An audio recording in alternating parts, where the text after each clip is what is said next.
Assalamualaikum warahmatullahi wabarakatuh. Saya Ervin Indriana Inayati, NIM T 2019-1087. Saya dari kelompok 9 mata kuliah evaluasi pembelajaran.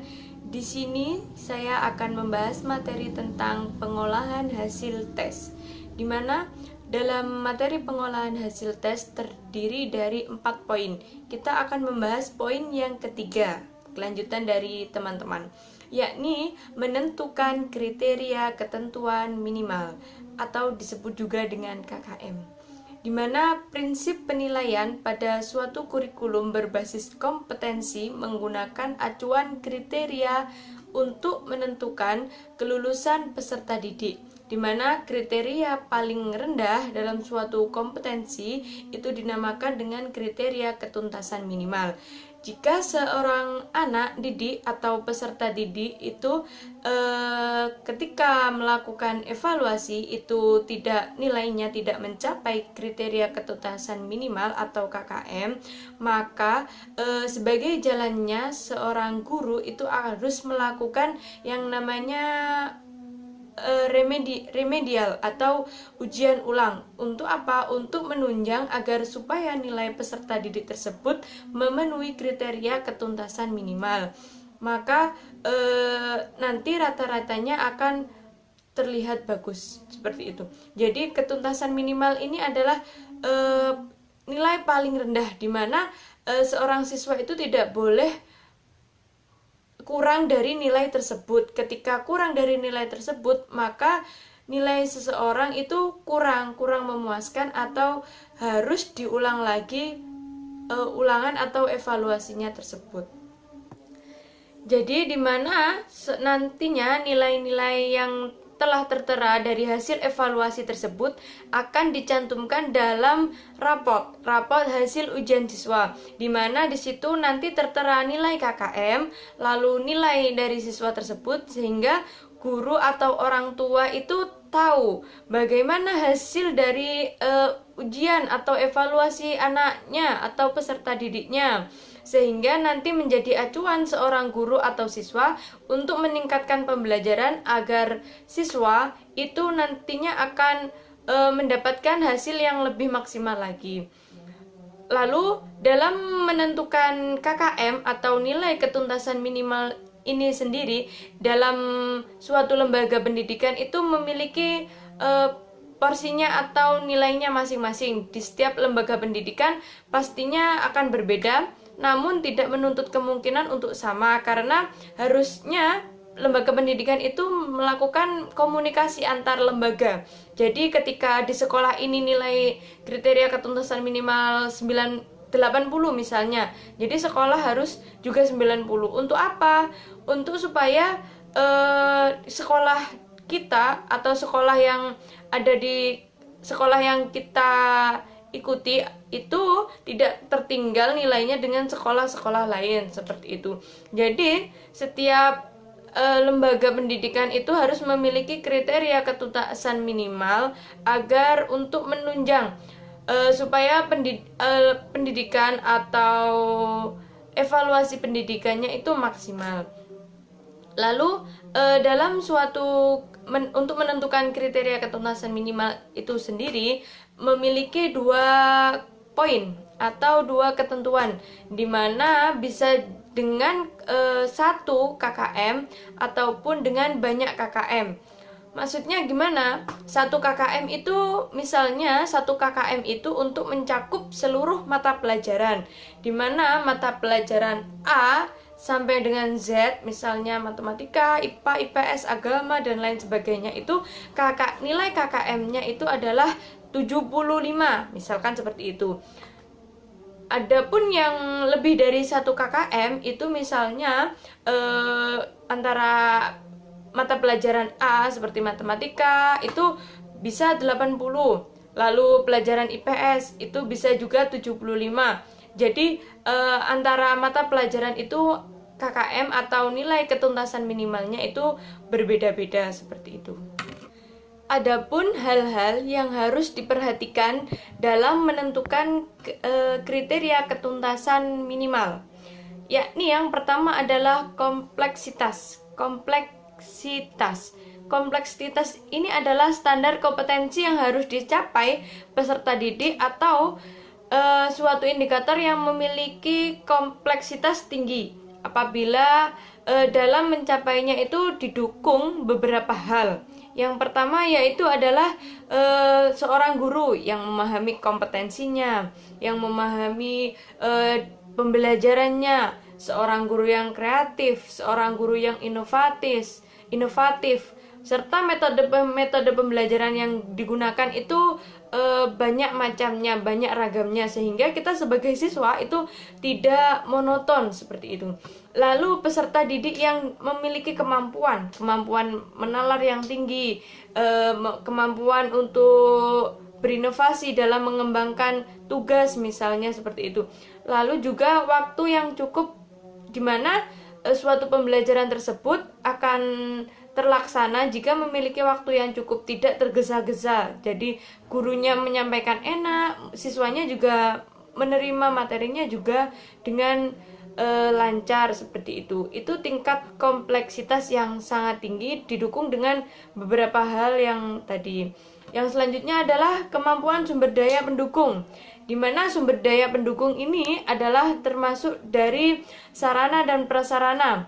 Misalnya kita di masa modern ini harus ada proyektor, wifi, laboratorium komputer untuk menunjang beberapa materi-materi yang mengikuti perkembangan zaman, lab komputer, laboratorium IPA, kimia, biologi, seperti itu. Itu sarana dan prasarana yang sangat mendukung sekali.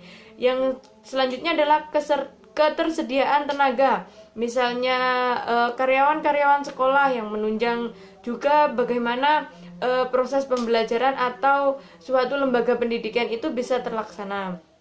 Yang selanjutnya adalah tingkat kemampuan rata-rata peserta didik.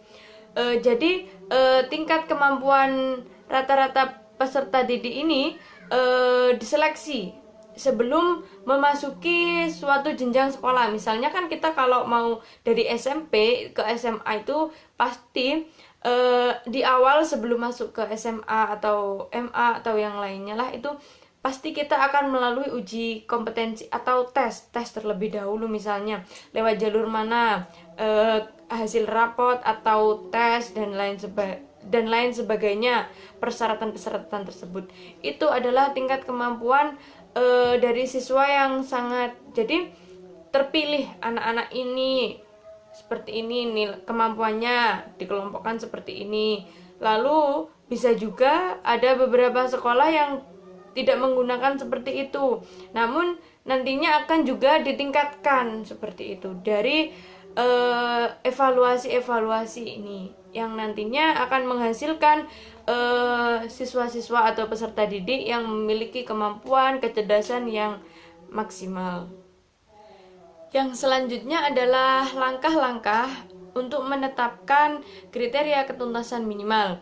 Yang pertama yaitu guru atau suatu kelompok guru menentukan nilai KKM itu melalui beberapa pertimbangan. Yang pertama kompleksitas tersebut. Yang kedua adalah daya dukung, di mana ketika kompleksitas itu sudah terjalin namun tidak memiliki daya dukung seperti sarana dan prasarana tersebut, maka tidak akan maksimal dalam hal menentukan kriteria minimal. Sudah melakukan pembelajaran namun beberapa hal pendukungnya tidak mendukung, maka tidak akan tercapai suatu nilai KKM tersebut.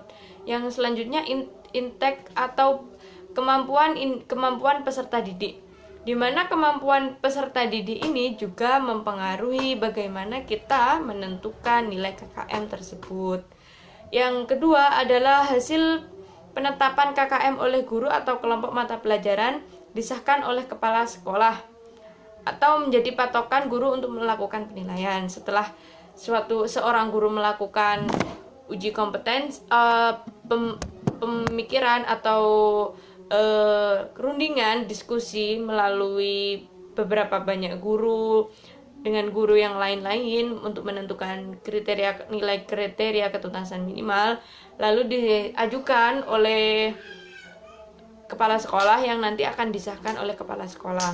KKM ditetapkan lalu disosialisasikan kepada pihak-pihak yang berkepentingan, misalnya peserta didik, orang tua, dinas pendidikan, dan lain sebagainya. Yang selanjutnya KKM dicantumkan dalam hasil pembelajaran seperti raport dan lain-lain.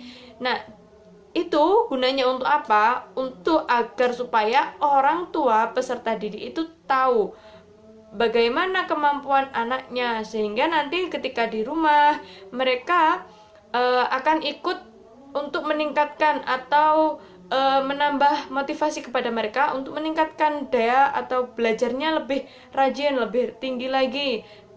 Jadi agar nilainya itu melebihi dari KKM tersebut, sehingga nantinya akan pembelajaran itu maksimal seperti itu. Yang selanjutnya adalah fungsi kriteria ketuntasan minimal. Apa sih fungsinya? Yang itu fungsinya adalah sebagai acuan peserta didik dalam menilai kompetensi peserta didik. Jadi sebagai acuan seorang guru untuk melihat atau menilai kompetensi peserta didik sesuai kompetensi dasar yang diikuti. Misalnya ketika peserta didik itu melakukan pembelajaran IPA, tingkat IPA mereka sangat rendah seperti itu. Namun sejarahnya tinggi, jadi dia pendidik itu tahu kompetensi anak didik tersebut itu kompetensinya di mana seperti itu. Yang selanjutnya adalah sebagai acuan peserta didik untuk menyiapkan diri mengikuti nilai mata pelajaran yang lainnya. Jadi ketika nilai KKM-nya 75, saya kurang mampu dalam mata pelajaran matematika, misalnya matematika itu nilai KKM-nya 75, maka peserta didik itu harus meningkatkan lagi proses pembelajaran agar nilai KKM itu tercapai dan dapat, maksudnya melebihi nilai KKM seperti itu, sehingga tidak dapat remedial. Yang selanjutnya adalah merupakan kontrak pedagogik antara pendidik dengan peserta didik. Jadi dari awal sudah disampaikan bahwasannya nilai yang harus kalian capai seperti ini anak-anak. Jadi ketika kita sebagai peserta didik itu sudah tahu, nanti seperti ini. Jadi kita harus meningkatkan. Ketika kita tidak mampu maka harus belajar lebih rajin seperti itu. Yang selanjutnya adalah merupakan target. Jadi dalam suatu pembelajaran itu harus mempunyai target. Ketika media, materi itu sudah tersusun rapi di awal sebelum proses pembelajaran, maka yang nantinya ditentukan oleh pendidik itu adalah target, di mana target siswa saya harus mampu, siswa saya harus bisa mata pelajaran ini, siswa saya harus mampu menguasai ini, seperti itu. Itu adalah fungsi dari kriteria ketuntasan minimal. Sekian dari saya, kurang lebihnya mohon maaf. Assalamualaikum warahmatullahi wabarakatuh.